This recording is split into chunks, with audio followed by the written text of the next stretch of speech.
He was almost obsessed by the idea of having to save these people. On March 19, 1944, the storm hits, and the world of Carl Lutz and the Jews of Budapest changes forever. Hitler thought he would need to control the country more closely. They said the Jews are our enemies. As long as we have all these Jews in Hungary, they'll shoot into the backs of our German troops. And it was Lutz, as the head of the Foreign Protection Division head, that came to handle the immigration of these Jews. Both the Germans and the Hungarian government were more interested in liquidating the Jews rather than permitting their immigration. Schutz is protection. Every Jew wanted to have one, and they thought, yes, this paper will keep me from being deported and from being killed. The Nazis are stunned. With one move, Lutz has violated Swiss neutrality, openly defied Hitler, and put his own life in jeopardy. Mr. Lutz, very much to his credit, quite clearly exceeded his instructions by a huge amount, and that in itself is an act of courage. By now, false Schutzbriefe are circulating across the city. Lutz is ordered to come to the brickyard to sort out the real Schutzbrief from the false. For us, it was mental torture to have to sort out these documents.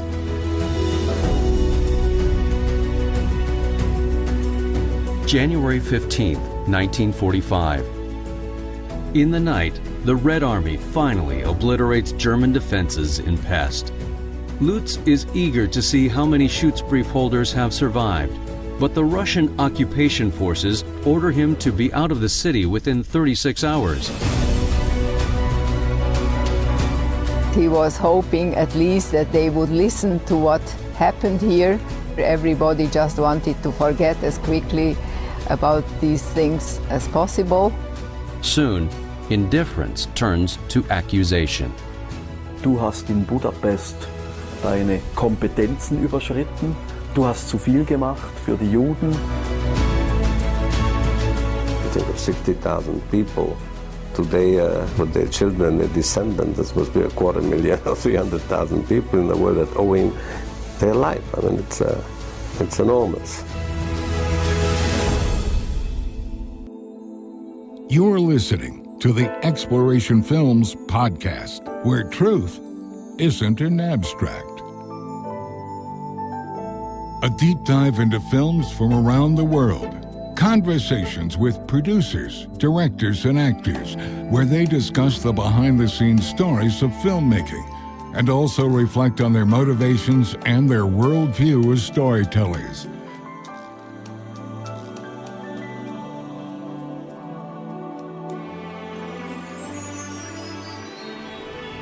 Welcome to the Exploration Films podcast. I'm your producer and host, Steve Ryder. And today's film we're featuring is Carl Lutz, Dangerous Diplomacy.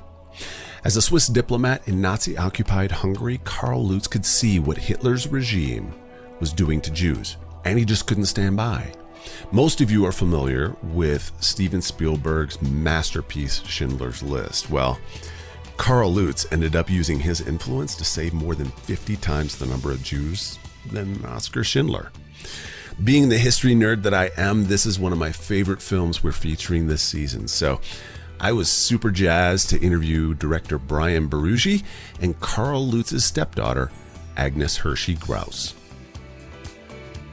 Brian Berrugi, thanks for being on the Exploration Films podcast. Thank you for having me. So the film, I freaking loved it because I've always been a big fan of World War II history. There's two periods in American history that I've always really been drawn to: Civil War and World War II. And World War II was in large part because I had two World War II vets, actually three World War II vets, that lived on my street growing up, two of which had a massive impact on my childhood and growing up. And so, you know, America's fight against, you know, the Nazi oppression and the Holocaust and what we were trying to liberate in Europe always just kind of really spoke to me as a kid. So I loved hearing this story about Carl Lutz and the impact that he had on this Jewish population there in Budapest. Talk about who Carl was and what drove him to make that kind of impact. Yeah, Carl Lutz, he was born in Switzerland. He grew up in kind of a rural part of the country in a Christian family. They were Methodists. I think he was born in 1895. And he loved being out in nature. And he had this spot where he would go up and it overlooked like this river valley. And he would think about going to the other parts of the world. He thought maybe I'd want to be a missionary. He just wanted to do something big in his life. Well, then fast forward to later on, he ended up emigrating to the U.S. and he went to school in the U.S. and worked for the Swiss government there. He was in Philadelphia. He was in Washington, D.C. He met his wife there. And then when he became a Swiss vice consul, they sent him to Palestine. And it was in Palestine where he started to see man's inhumanity to man, basically, and injustices and just a lot of stuff going on. And what was it about that area? What were the injustices that were going on there in the late 30s, right? Correct.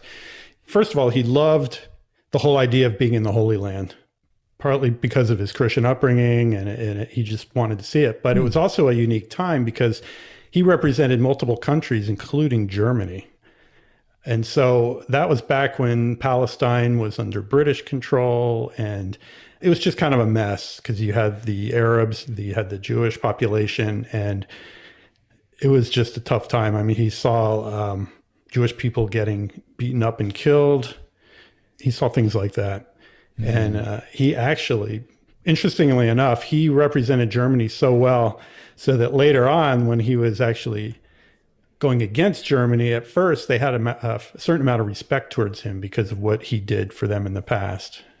It was a very important period of his life, as he was a Christ and he was a Methodist, and his family went to the Methodist church every Sunday, and his mother was a Sunday school teacher even, so he was very religious.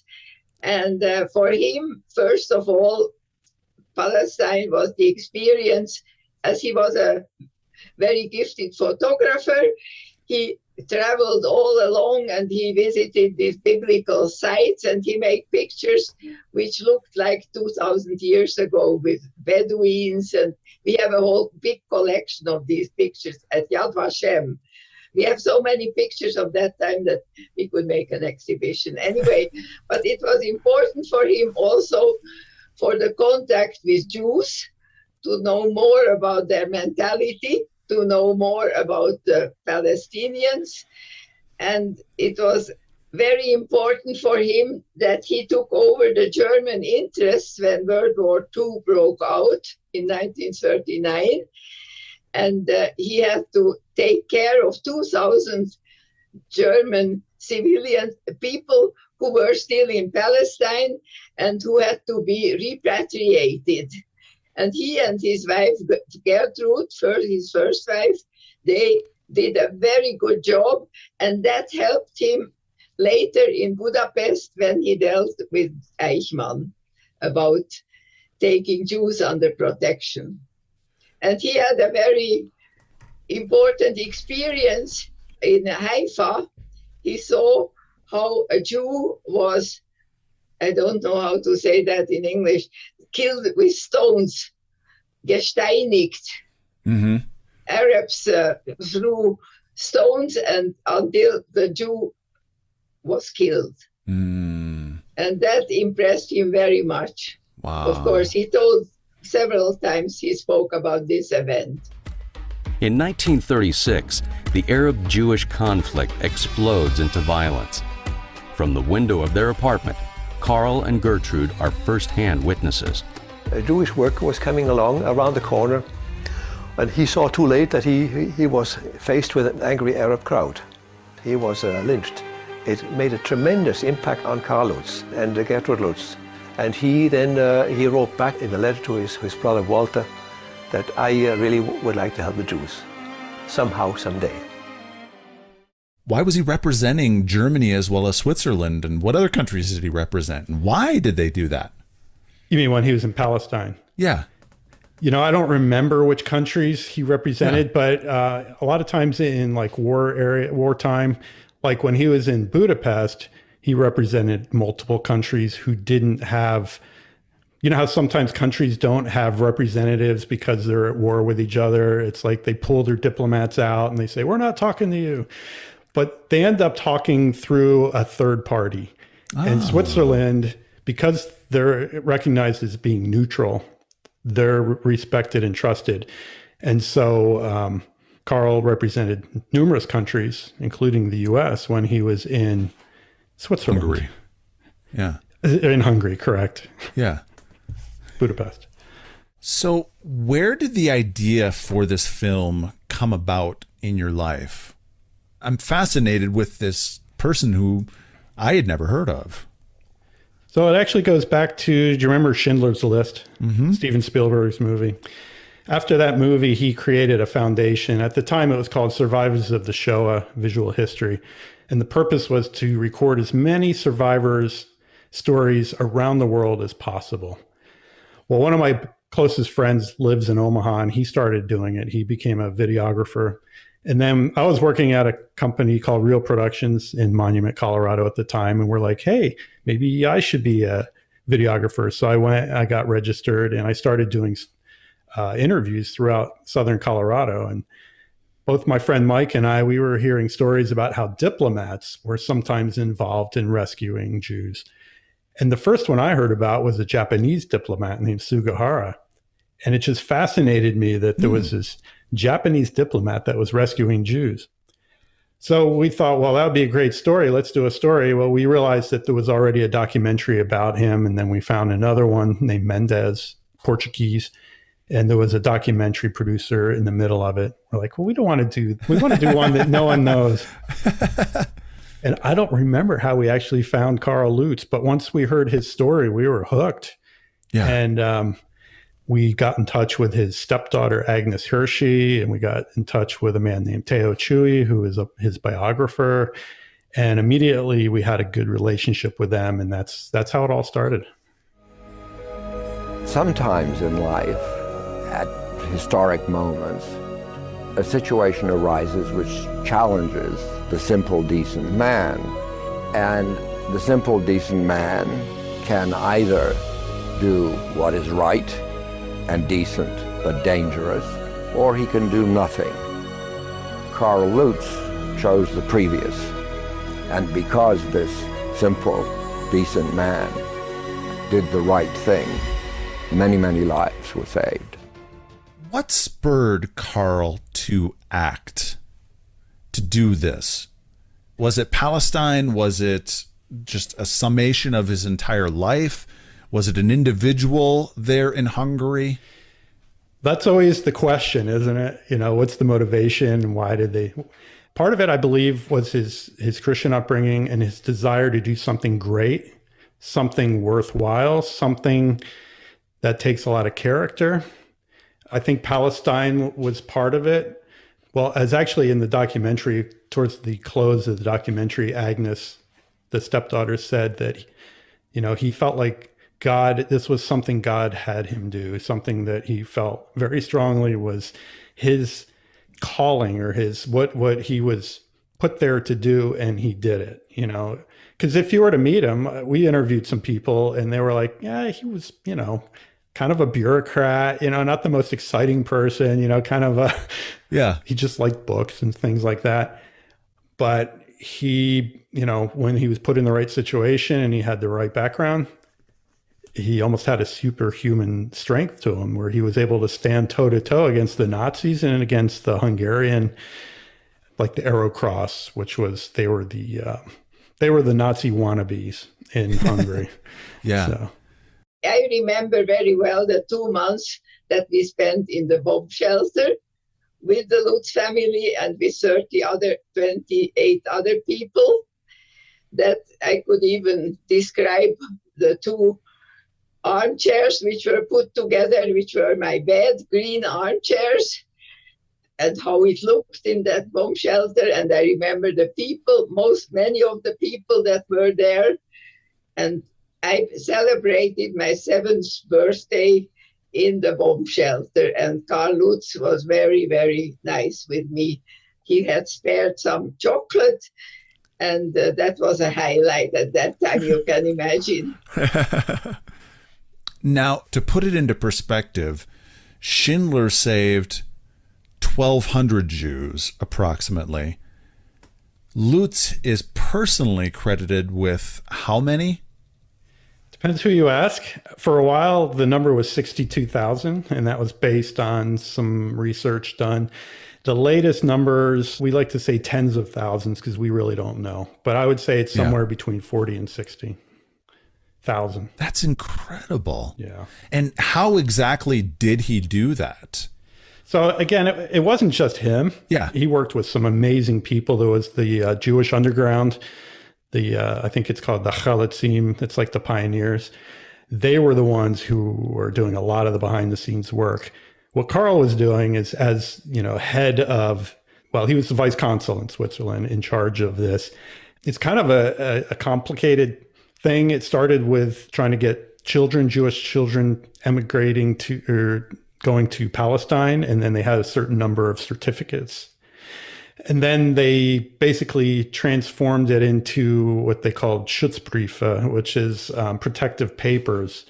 And they were only allowed to have a certain number of Schutzbriefe, but then that wasn't enough. So they ended up recycling the numbers over and over again until they got caught, which was, later on down the road.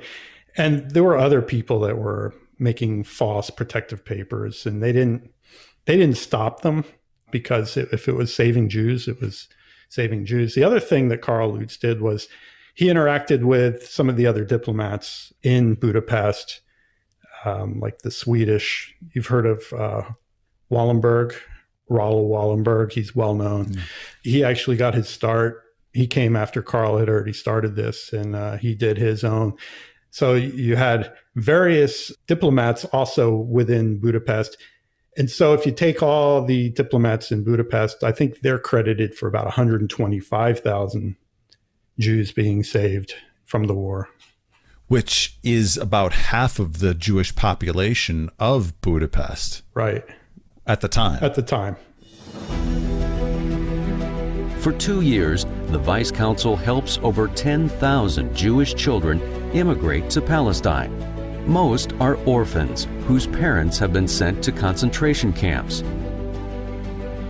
Carl countersigns British-endorsed travel certificates and issues the young émigrés Swiss protective papers known as Schutzbrief. He could have turned his back the moment he signed those papers, but he didn't do so, because these children they grew on him and on Gertrude. So he watched them, was sure that they were safe.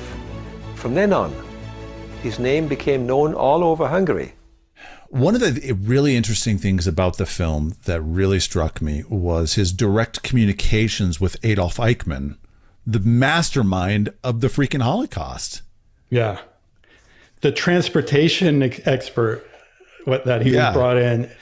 Yeah, it was an interesting, when I said earlier, toe-to-toe. I mean, he went toe-to-toe with Eichmann and another guy named Wesenmeyer. It was just amazing that he did that. But yeah, Eichmann was definitely a part of that because it was towards the end of the war, and they wanted to complete the final solution, which thankfully they never got to do. He said that Eichmann was a very unsympathetic person, of course, and it was very hard to deal with him. But he showed a lot of courage in dealing with Eichmann. Although Lutz was rather shy and introverted, but with Eichmann, he became a different character, and he really had the courage to keep up with Eichmann.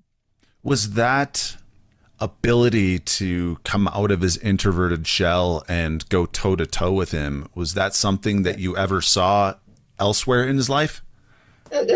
Sometimes that happened also in his private life, but very rarely. He was really rather silent. He didn't speak much, and he was very introverted. But when it was necessary in Budapest, he had to deal with the authorities. He had to deal also with Eichmann, with Wesenmeyer. So he knew that that was his job, and then he became a different person. On July 7th, Horthy stops the deportations. Carl Lutz sees a golden opportunity. He knows that Prime Minister Szöcsay has also been unnerved by the worldwide criticism of Hungary. Lutz convinces Szöcsay that to officially confirm the protection of the 8,000 Jewish children would send a clear message to the world that Hungary is not a barbaric outlaw nation. Unbeknownst to Szöcsay, this will also assure the safety of the thousands who now hold Swiss protective letters. But Eichmann must approve. Once again, Lutz meets with the Nazi at the hotel-turned-fortress. Eichmann lashes out, revealing that he knows Lutz is issuing thousands of Schutzbrief to anyone who asks, and sheltering hundreds of Jews inside his office building. He then makes Lutz an offer. The 8,000 children can leave Hungary, but no more Schutzbrief will be recognized, and the rest of the Jews will be deported. Lutz refuses the deal. What were the repercussions of his actions once the war was over?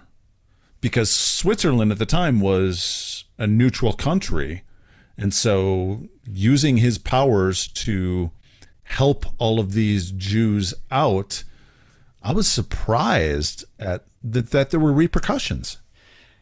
So there were a couple factors that came into play. He expected to go back and have people interested in what he did, right?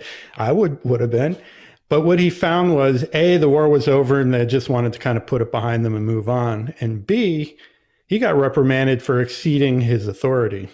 It's like, well, you're supposed to be neutral and you're supposed to stay neutral. That means don't get involved in internal affairs. And saving Jews, I guess, to some of them was getting involved in internal affairs, and he just couldn't do that. And so, yeah, there were repercussions. There was an investigation done, which was very disheartening to him. He ended up having to go and get some psychiatric help for a bit, like a hospital type thing. And eventually the investigation, they didn't prosecute him. They just kind of said, oh, okay, you're all right. But he didn't progress much in the diplomatic corps. They put him as consul general in a little town called Bregenz. It's a cute little town, but it wasn't, after Budapest, it's like, just kind of a backwater town. And then he ended up retiring, but it was hard on him. Agnes has told us many times about how he was depressed a lot after that, and it was rough. He was just very much disappointed that, first of all, nobody wanted to hear what happened in Budapest. And they had no idea how terrible the situation was. And his superiors didn't even take the time to listen to him. And they were very fussy with the costs because he lost a lot of furniture and other things in Budapest. The house burned completely down while we were in the bomb shelter. He was idealistic because he has never worked in Bern before. He didn't know the mentality of the employees in Bern. He started his career in the United States. He was there for 20 years. He came, and then from Palestine, he came to Budapest. He didn't know the mentality that Swiss don't celebrate their heroes, or it takes very long until they celebrate them. Yeah. It's very hard here. And then there was the situation of the Cold War and the role of Switzerland during World War II, which nobody wanted. They wanted to keep silent about it. That's the reason why he was blamed to have overstepped his competencies. How did that affect him as a person? Yeah, he was terribly frustrated because he got many honors he was honored by Yad Vashem, he was honored by the Germans, he got from Hungary, he really got many honors from other countries, But for him, it would have been important to be recognized, that his deeds would be recognized by Switzerland. And he was very, very frustrated. And he died very frustrated. He had depressions at the end. One of the things that was really disheartening for me in watching the documentary was he wasn't really recognized until after his death in 1975. Correct. And even after his death, it was slow going. I mean, you'd see a street named after him. They had a postage stamp with his name and his picture on it. And even like when we were there around 1999, 2000, I think again around 2001, 2002. There wasn't much. That was about it. That was all that we could see. Yad Vashem, the Jewish Holocaust museum in Jerusalem, they recognized him as what they call the righteous among the nations. But in Switzerland, it wasn't until later, I mean, we're just talking the last 10 years or so, that the recognition has really started pouring in. And I'm glad for Agnes's sake, because she gets to see, you know, her stepdad get honored, and they had her at it's like their parliament, you know, at the government. They recognized him. They have I think they even have a room at the government building called the Carl Lutz room or something like that. Yeah. So there is a lot more recognition of what he did. Perhaps the greatest, the most intoxicating power is to almost have the power of life and death over other human beings. And in a very real way, Carl Lutz had the power in his hands to save human lives, and he did it. To think of 60,000 people today with their children, their descendants, this must be 250,000 or 300,000 people in the world that owing their life. I mean, it's enormous. When Carl's friend Jeffrey Tier learned of his death, he wrote a letter to Carl's brother Walter. Tier's words speak for all of those who would never forget the man who risked everything for them in one of humanity's darkest hours. Your brother was part of the life of my wife and myself, that very life which he saved 30 years ago, together with so many others of all nations and creeds. Not even the Nobel Prize, which he would so richly have deserved, could have rewarded him for the gallantry and perfection with which he carried out more, far more, than his duty. My dear Mr. Lutz, if there is indeed a power that records the good deeds of us men and women, your brother's name is most surely at the top of that list. Never have I been so sad at the loss of a friend, for he was the best and bravest man I have ever known. May God give him in heaven the reward he did not receive on earth, and bless him forever. Now, you started filming this back in 99, 2000? Yes. This didn't release until January of 2020. Correct. What took you so long? I remember when we started filming it, it was moving along really well. And I'm like, how is it that it takes some of these people 8 years to get a documentary done? You know, this is only 2 years and we're cruising right through it. Now here I am 20 years later, right? Well, it has to do with funding. And we ran out of money quickly. I mean, we got everything shot. Not everything. We got all the, the European things filmed, and we got some of the interviews finished in the US. But then we ran out of money, and we tried shopping it. We went into a couple different partnerships to try to get distribution, which would give us finishing funds. And then quite honestly, my partner, Mike, and we had to do everything we could to make ends meet, for our families. And the idea of finishing the documentary just seemed like this huge weight that was kind of in the back of our minds. It's like, how are we going to get this done? So finally, after I started my own company and then decided to move from Colorado to Florida, I realized, well, I don't have any clients right now. I've got time. Now would be the perfect time to get the documentary done. And my wife and I talked about it. And she's like, just do it. Don't worry about anything else. Just take the time. And it took me months of solid work that's a lot of editing and a lot of archival footage to find, and music and voiceover.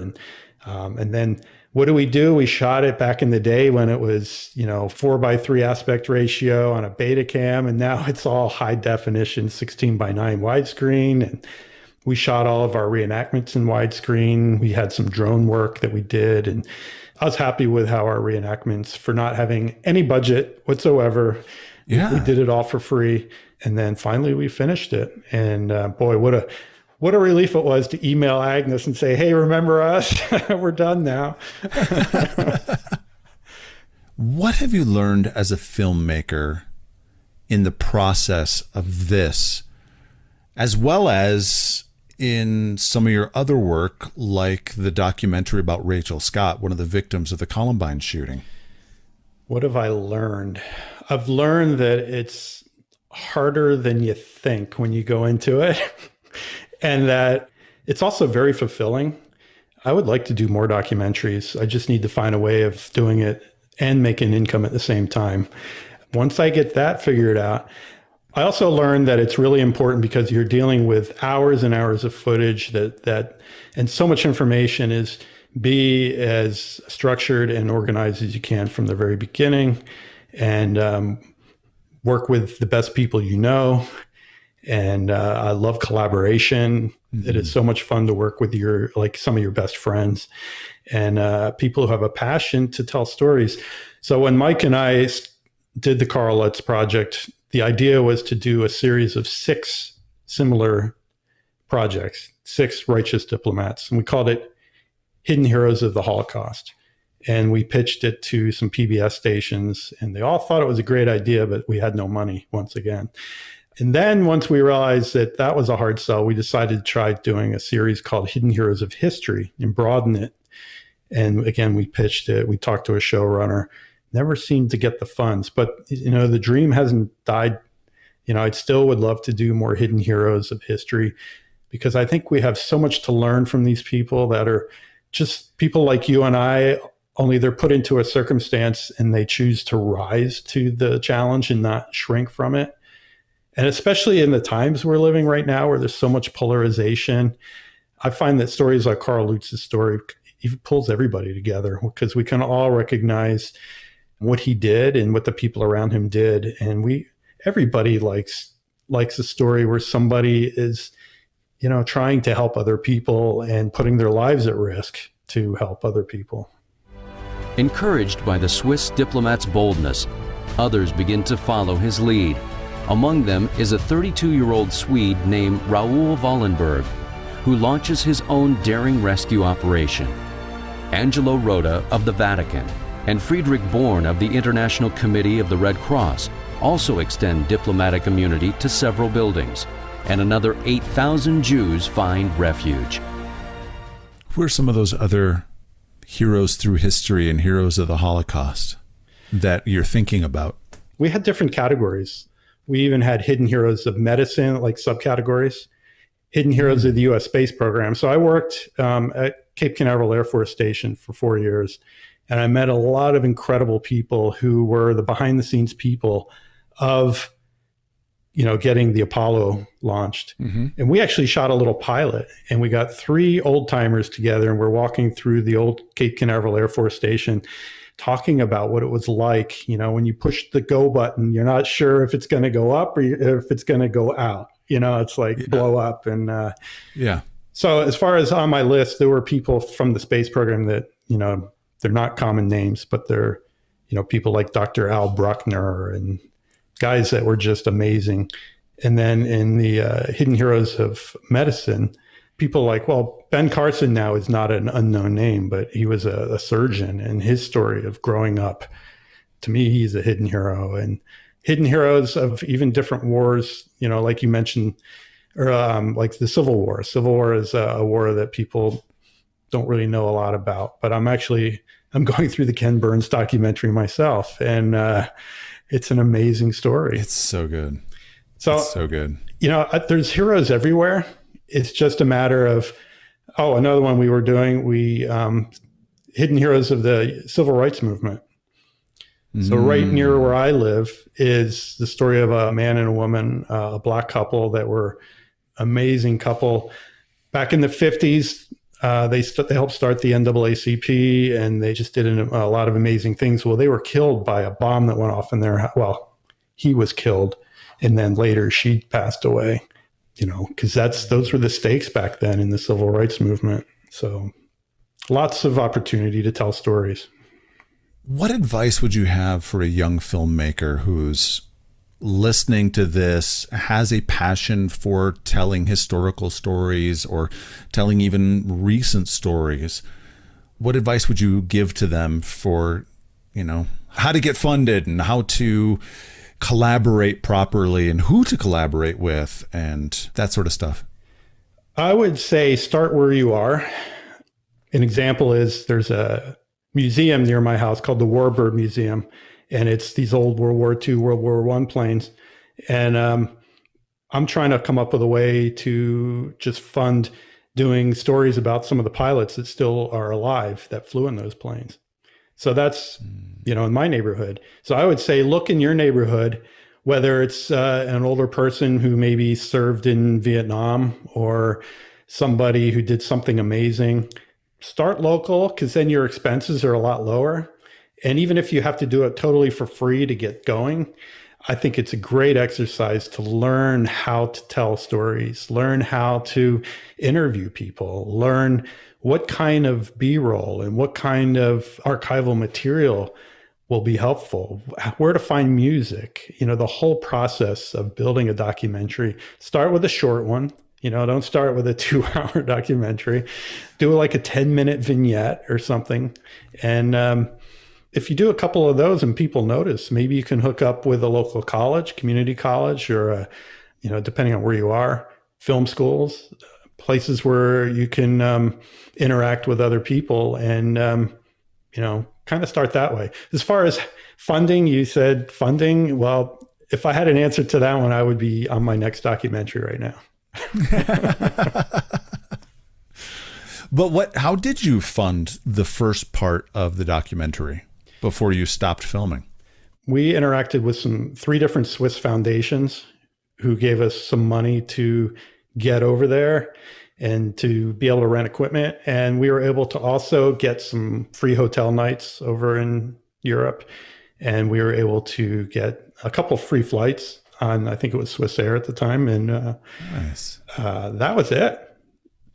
So that money didn't last very long. So the rest of it was self-funded. My friend Mike and I, we did it on our own dime. Any final thoughts about this project, about this film, and what's the main takeaway you want people to come away with? I think the important thing is that if you are in such a situation, you see people suffering, people being deported, people being treated like animals, that you have to do something. Many people didn't even care, and it was dangerous to help these people. And he really had the feeling that he had to help, and it was his motivation was his religion. And he couldn't just look at the people being deported. He just had to act. It was not his job. He was not sent to Budapest to rescue Jews. But he felt this was the job what God gave him. And then he thought, he knew it as a tremendous task, and it's against the government. It's not as what the government in Bern would like. And he was a very conscious employee, and yet he thought in this place, the laws of life are stronger than man-made regulations. That's what he said. I think the takeaway I want people to come away with is don't put Carl on a pedestal, but look at him as like you or me, but he chose to rise to the occasion. Because what that does for me is it helps me see that it doesn't exempt me from, like, if I'm ever put in that situation, I can't say, well, I'm not like Carl Lutz. It's like, well, actually, I kind of am like Carl Lutz, and I get the choice like he did. Am I going to just be a bureaucrat and hide behind my computer or behind my pants? They didn't have computers then. Hide behind my ledger and just, okay, this is what I was told to do. I can't get involved. I can't, speak for the people who have no voice, but I can actually make a difference. And he did, he was an unlikely hero. And a lot of the heroes in this world are unlikely heroes. Brian Barugi, thanks for being on the Exploration Films podcast. Thank you. It was a lot of fun. I appreciate it. Thanks for listening to this episode of the Exploration Films podcast. To check out this film, you can go to our new streaming service, exploreflix.world. Exploration Films has been a pioneer and leader in the faith and family film space, and that's why we're so excited to tell you we finally have launched our own streaming service, exploreflix.world. If you or your family are looking for amazing films, compelling documentaries, unique stories, concerts, and Christian growth resources that all support your Christian worldview, then check out exploreflix.world and get 7 days free. All the films we talk about on this podcast and many, many more are available there. You can find a link at our website, explorationfilms.com, or you can go directly to exploreflix.world. For the entire Exploration Films team, I'm Steve Ryder. Thank you for investing your time with us. That's a wrap.